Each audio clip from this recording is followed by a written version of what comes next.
Just about got this ready to go. I just made a adjustable timing mechanism with a Hall effect. You see the Hall effect down there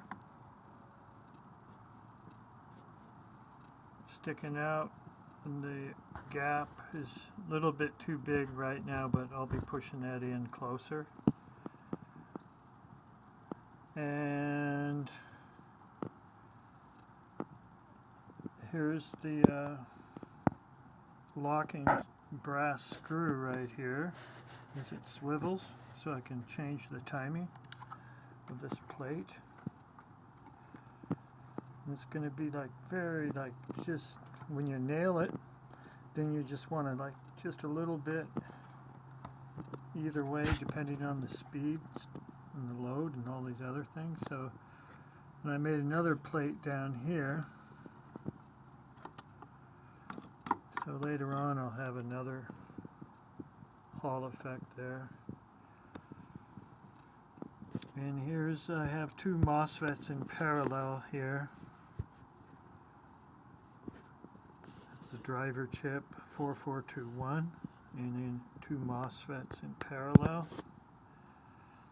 They're 500 volt MOSFETs. And I'm just going to run it on a 9 volt battery to get it going.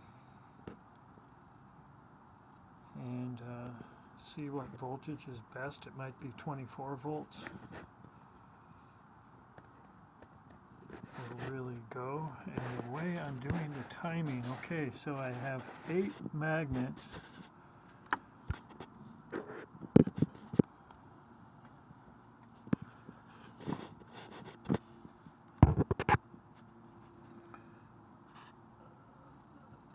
There's a little gray magnet right there, see it? And that is gonna go right by the Hall effect. And I have 8 magnets.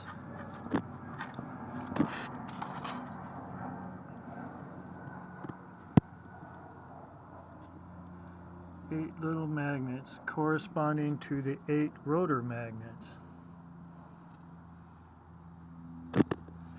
Now I have 2 rotors. I have the coils in between ferrite cores, and I have a back rotor. And what I'm doing is I'm lining up this side, this rotor, to have the edge of a rotor magnet right on the center of that ferrite, and then wire this rotor to be repulsive, to push. And so the edge of the rotor magnet, the left edge looking at it here, is going to be centered with the ferrite core. On the other side, I'm going to have it attractive so that the rotor magnets will have its leading edge, which will be this edge, because it's going to go this way. The leading edge will be centered on the coil back on the back end, and this is going to pull it. So you could say the trailing edge of the magnet on this side, trailing edge of the magnet on this rotor is going to be centered on the ferrite core, and then the same ferrite core punching out the other end right there. That's going to be the leading edge. So leading edge in the back rotor, trailing edge in the front rotor. And these face north that way, and these face north also that way. So north inwards towards the coil, north inwards toward the coil. Before I showed this, and I was making AC by having a stagger, so it would create AC by knocking the front and then the back and then the front and the back in a steady AC sine wave it would produce. But now I want to have a motor that has 8 pulses in a revolution, and so that's what I'm doing. I'm going to wire these I'm going to have this the leading edge as it goes this direction of rotation, and then the trailing edge this one. So that's the plan here. And I wonder how it's going to be working as a generator. I can pulse out the coils and spin this with a rotoverter. I can also make this go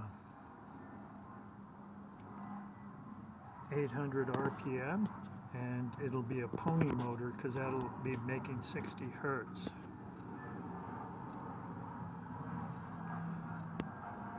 So, and I could use this as a starter motor, sort of a pony motor, to get the rotoverter up to its sine wave speed.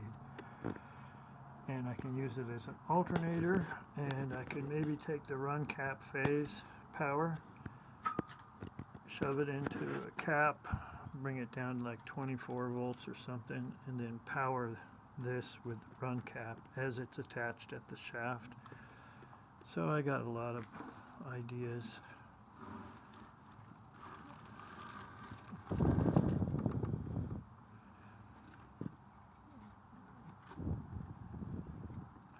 Here's the back rotor. Here's the front rotor. Okay, so that's about it. I think tomorrow this is going to be running, and also I'll try to get my rotoverter motor running that's spinning a permanent magnet rotoverter. So it might be a big day tomorrow. Okay, thanks for watching.